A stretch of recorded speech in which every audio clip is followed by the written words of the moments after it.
اعوذ باللہ من الشیطان الرجیم بسم اللہ الرحمن الرحیم قال اللہ تعالی عز وجل وَلَنُذِيقَنَّهُم مِّنَ الْعَذَابِ الْأَدْنَىٰ دُونَ الْعَذَابِ الْأَكْبَرِ لَعَلَّهُمْ يَرْجِعُونَ وَمَنْ أَظْلَمُ مِمَّنْ ذُكِّرَ بِآيَاتِ رَبِّهِ ثُمَّ أَعْرَضَ عَنْهَا إِنَّا مِنَ الْمُجْرِمِينَ مُنْتَقِمُونَ۔ یہ آنکھیں کھول دینے والی آیت ہے اور بہت بڑا ڈراوا ہے، دھمکی ہے انسانوں کو اللہ کی طرف سے کہ دیکھو اگر تم ایمان عقیدے کی بات کو نہیں سمجھتے ہو، نہیں مانتے ہو اور اس کو اہمیت نہیں دیتے ہو، اپنے مالک اور خالق کے مقابلے میں دوسروں سے تمہاری لگاؤ اور محبتیں زیادہ ہیں، حتیٰ کہ ان کو اللہ کے ساتھ شریک ٹھہراتے ہو یا اللہ سے بھی آگے بڑھا دیتے ہو، ان کو پکارتے ہو، پھر ان کو مشرکانہ نام دیتے ہو۔ جو صفات اللہ کی تھی عربی کے اندر تم نے اردو ترجمہ کر کے ان کو غیر اللہ کے اندر دے دی، اور کسی کو داتا، کسی کو دستگیر، کسی کو مشکل کشا، کسی کو حاجت روا۔ حالانکہ یہ وہ نام ہے جو اللہ نے نہیں رکھے، اور نہ ہی کبھی کسی گھرانے میں کسی بچے کا یہ نام رکھا گیا ہے کہ بچہ پیدا ہوا ہے، یہ جی غوث الاعظم ہے جی، یہ مشکل کشا پیدا ہو گئے جی، یہ داتا ہیں جی، یہ غریب نواز ہیں، یہ کھوٹی کھری کرنے والے ہیں۔ یہ نہیں ہوتا ہے، ان کے نام دوسرے ہوتے ہیں، لیکن بعد میں ان کے جو قوم ہوتی ہے، واجداد ان کے ہوتے ہیں مشرکین کے، انہوں نے یہ نام اپنے مشرکانہ ذہنیت کے مطابق رکھے ہوتے ہیں، اور پھر بعد والے ماننا شروع ہو جاتے ہیں، اور آہستہ آہستہ یہ معاملہ بہت ہی پختہ ہو جاتا ہے دماغوں کے اندر۔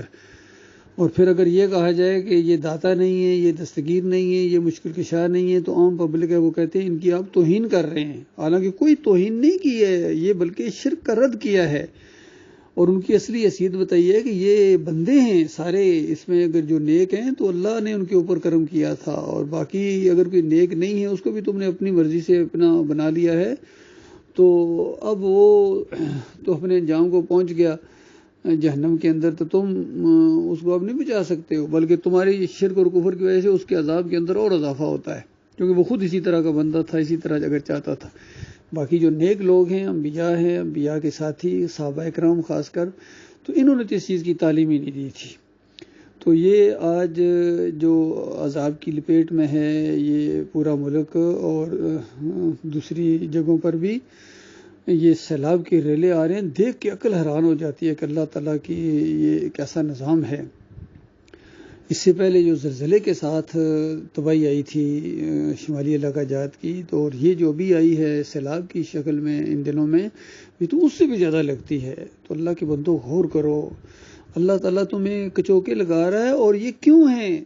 تم نے اللہ کے ساتھ شرک کیا ہے، تم نے مزاروں کو پوجا ہے، پیروں کو پوجا ہے، چادریں چڑھائی ہیں، عرس اور میلے کیے ہیں،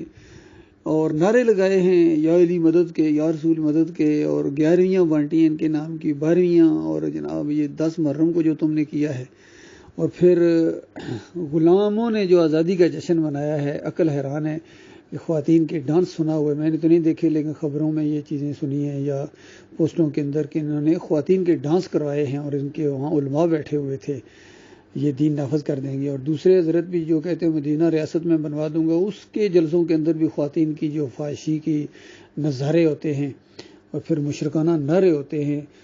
تو یہ بھی ہے کہ یہ وجہ ہے جس کی وجہ سے اللہ کے عذاب کی لپیٹ میں ہو، اور یہ بالکل آغاز ہے، ایک ہلکی سی جھلک ہے۔ اصل جو تمہاری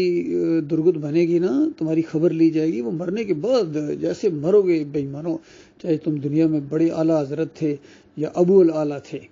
یا وزیر اعظم تھے، صدر تھے، چیف آف آرمی سٹاف تھے، بڑے بریگیڈیئر تھے، بڑے جناب ایس ایچ او سے بھی اوپر S P, D S P, اور پتہ نہیں کیا کیا ان کے آئی جی اور ڈی آئی جی، سارے کے سارے جو بھی ان میں سے عقیدے کی خرابی کے اندر مرے گا وہ آگ میں چلا جائے گا۔ اللہ کے بندو غور کرو، اور یہ دیکھو کس طرح شیطان فراڈ کرتا ہے، اور دھوکے میں تم آئے ہوئے ہو۔ ابھی سیلاب کے اندر بے شمار مرتے ہیں، اور حالانکہ مختلف قسم کے شرکی عقیدے رکھنے والے یہ لوگ ہیں، انہی میں یہ سارے لوگ ہیں، کوئی بریلوی ہے، کوئی دیوبندی ہے، کوئی اہل حدیث ہے، کوئی شیعہ ہے، کوئی قادیانی ہے، کوئی عیسائی ہیں۔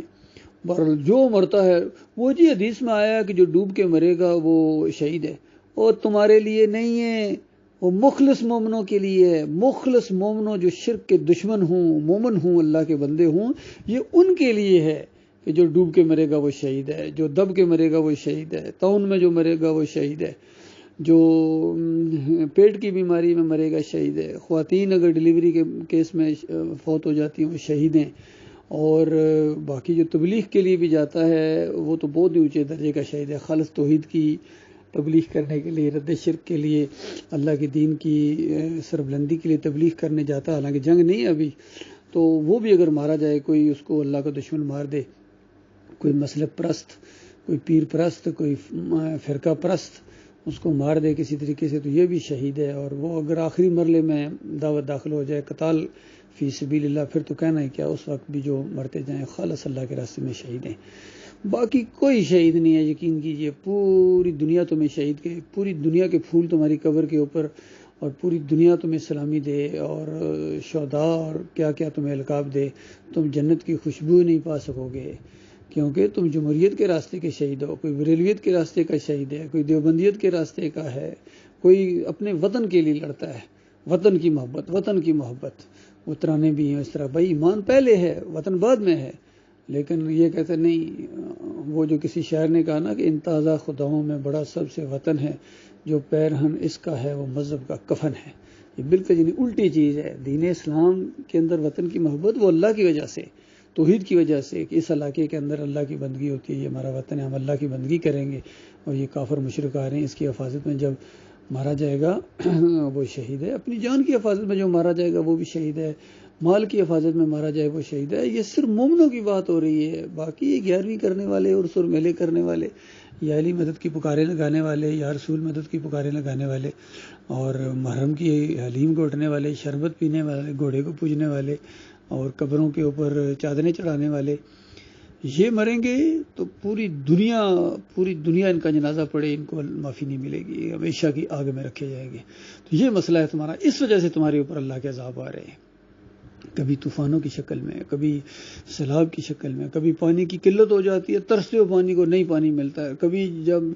اکتا بھی جاتے ہو تو بارشیں نہیں تھمتی ہیں، اور اوپر سے سیلاب کے ریلے آتے ہیں، بلڈنگیں اس طرح نیچے جائیں،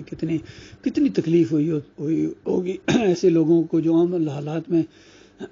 ذرا برابر کسی غریب کو 1 روپے کا ڈسکاؤنٹ نہ کریں، لیکن جب کروڑوں کی جائیدادیں اپنی آنکھوں کے سامنے برباد ہوتی دیکھی ہوں گی تو کیسی ان کے اوپر چوٹ پڑے گی۔ یہ اللہ کا عذاب ہے، یہ اللہ کا عذاب ہے۔ ہاں، ان کے اندر جو مومن بھی اس لپیٹ میں آ گئے، ان کے لیے وہ اللہ کی رحمت بن جائے گی، اگر کوئی مر گئے وہ شہید ہیں، ان سیلاب کے اندر کوئی مرے ہیں جن کا عقیدہ ٹھیک ہے وہ شہید ہیں، جو دب کے مرے ہیں وہ شہید ہیں، بنیاد عقیدہ ہے، ایمان ہے، یاد رکھیے۔ اللہ تعالیٰ غور و فکر کرنے کی توفیق عطا فرمائے۔